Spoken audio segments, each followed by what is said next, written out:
What's up, YouTube? Michael here. Ellie's behind the camera. We are the Bill Paying Hobbyists. We're using our hobbies and skill sets to keep our debt down and to save up for a down payment on a house. Let's get to it. Ever try coiling up the cord on your shop vac only to realize that the flanges on the handle aren't long enough? I have the perfect idea. So here's what we're going to do. I'm going to take my handle off and I'm going to make a new one out of these two pieces of scrap 3/4 inch plywood I have. First, we just need to take off this cord. Well, not take it off, just get it out of the way. I have a screwdriver around here somewhere. There it is. Take the handle off. We'll use that as our template. What I need to do first is find out my holes, where they're going to be. And I have some screws that pretty much match up. I'm just going to make it a longer throat here so I can move these up. So I'm going to get a line equidistance there just to make sure I have enough room for my screws to go through. And then I will make longer wings, flanges on the side of it so that it doesn't have, so that we don't have that problem anymore with winding up the cord. So let's see, my screws are 1 3/8 inches.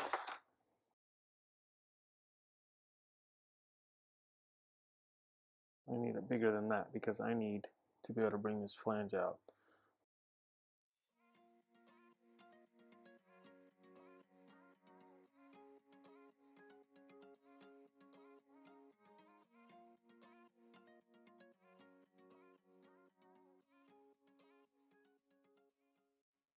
That'll be my new handle. So I just need to cut this down before I glue them together.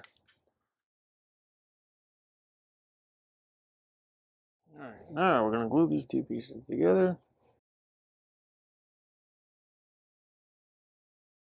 Put some more nails in that. So I'm going to put some nails where I'm going to cut around into the handle to help hold the handle together, but I don't want any here because that's where my screws are going.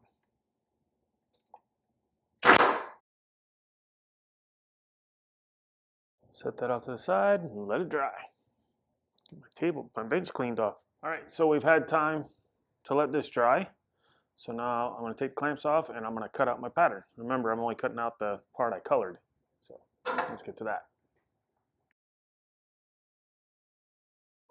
Ellie says I don't ever put anything away, so I'm going to go put my clamps away first.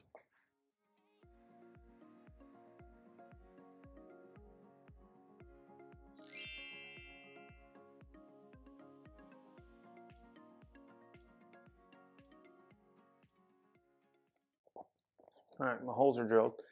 Now I need to use a paddle bit for the head to go down, and I'm going to have to go down kind of far. I'm just going to guess maybe right there. And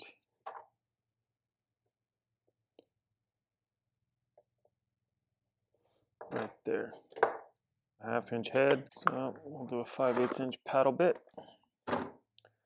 And I'm gonna have to be really careful doing this because I already have a hole and I gotta make sure that stays still while I do it. So I'm gonna clamp it down while I drill it so I can drill this perfectly. Be right back.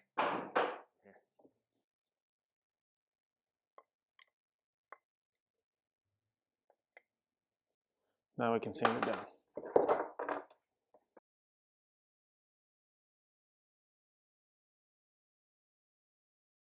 Now let's put a little coat of poly on it because we got a lot of exposed wood there. Put a little coat of poly on it, let it dry.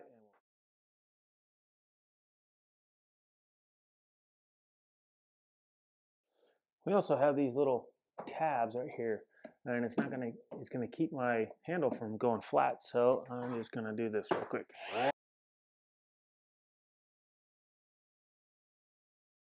I'll mix some epoxy up once that handle's dry and we'll glue it on. So the handle is done. It's all polyed up.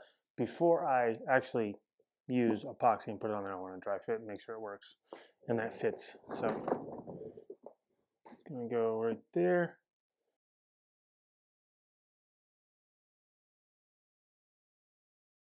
And the reason I put epoxy on it is because the plastic one, it had the notches that were on here, and they fit in here, and it helps keep the handle from going back and forth. So I figured the epoxy would help hold it stronger. That's on there. I took the hose off out of the way, so let's wind up and see what we got. Don't have any excess. Okay, no. And I didn't even have to try that hard. And it's on there. Out of the way of my switch. Holds. Done. Easy fix. And I don't have to deal with that little, really rigid. Come on. A little bit longer. An inch. Half inch. Just a little bit longer. There you have it. Nice handle made so I can wrap up my cord easily. I don't have to pull it really, really tight like I had to with the stock handle, that the clips weren't long enough to hold the cord. What did it cost me? Nothing. I had the plywood sitting around. I had the screws. I had the nails. I had the glue. If I wanted to count all that stuff, I would say it probably cost, well, considering the nature of the price of plywood right now, we're talking about $12. I would say about $12. And it took me a couple hours to make. Saves me a lot of time in the future. It saves me a lot of hassle and a lot of headache. And I think it looks pretty cool. It looks like my vacuum now has wings on it. Hope you learned something. Hope you have an idea of what you can do with some of the scrap wood laying around your shop. Make your shop better, make it organized, and have a great time doing it. Don't forget to leave a comment. And as always, please subscribe, like, and share. We'll see you on the next one. Thanks for watching. We love you.